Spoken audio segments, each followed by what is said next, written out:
આઝાદીનો અમૃતકાળ ચાલી રહ્યો છે અને તેની વચ્ચે દાહોદ જિલ્લામાંથી 3 અલગ અલગ વરસાદના સમયની અંતિમ ક્રિયાઓ માટેના દ્રશ્યો સામે આવ્યા છે. દાહોદ જિલ્લો આદિવાસી બાહુલ્ય ધરાવતો વિસ્તાર હોય અને અંતરિયાળ અને છેવાડાના વિસ્તારોમાં હજુ પણ આઝાદીના અમૃતકાળની ઉજવણીઓની વચ્ચે આદિવાસી સમાજ પાસે સરકારનો વિકાસનો રથ પહોંચ્યો નથી. છેવાડાના અને અંતરિયાળ વિસ્તારોમાં સરકારે દરેક સહાયતાઓ ઊભી કરી છે તેવા વાયદાઓ કરવામાં આવતા હોય છે, પરંતુ આ જે દ્રશ્યો સામે આવ્યા છે આ દ્રશ્યો સિસ્ટમનું ફેલિયર ગણવામાં આવી રહ્યું છે. આ પહેલા દ્રશ્યો છે જે દાહોદ જિલ્લાના ફતેપુરા તાલુકાના નાની ઢઢેલી ગામના બેદી ફળિયાના લોકો અંતિમ ક્રિયા માટે નદીમાંથી પસાર થઈ અને સ્મશાન વગરના નદીના ઢેર ઉપર અંતિમ ક્રિયા કરવા માટે આવે છે.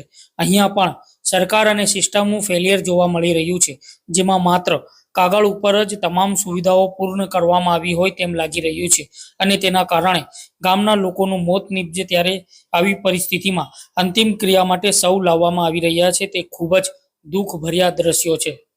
ત્યારે આ બીજી તસવીરો છે જે દાહોદ જિલ્લાના ગરબાડા તાલુકામાંથી સામે આવી છે, જેમાં ગરબાડા તાલુકાના નલવાઈ ગામના નાના નળવાઈ ફળિયાની છે, જેમાં ગામના ઈસમનું મોત નીપજે છે, જેમાં અંતિમ ક્રિયા માટે સ્મશાન ખાતે લઈ જવામાં આવે છે.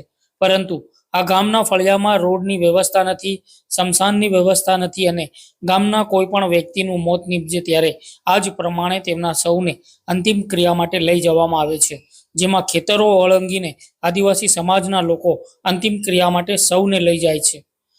જ્યારે ત્રીજા દ્રશ્યોમાં એ જ ગરબાડા તાલુકાના સિમળિયા બુજુર્ગ ફળિયાની છે, જેમાં આ જ પ્રમાણે વરસાદી માહોલની વચ્ચે કાદવ કીચડ અને ખેતરો પાર કરીને સૌને અંતિમ ક્રિયા માટે લઈ જવું પડે છે. જેમાં આ દ્રશ્યો બતાવી રહ્યા છે કે અંતરિયાળ અને છેવાડાના વિસ્તારોમાં આઝાદીના અમૃતકાળ વચ્ચે સરકારની વિકાસનો રથ પહોંચ્યો નથી.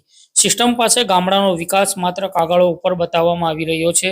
આવા અંતરિયાળ અને છેવાડાના વિસ્તારના લોકો સરકાર પાસે અને સિસ્ટમ પાસે રોડ, રસ્તા અને સ્મશાન માટેની માંગ કરી રહ્યા છે.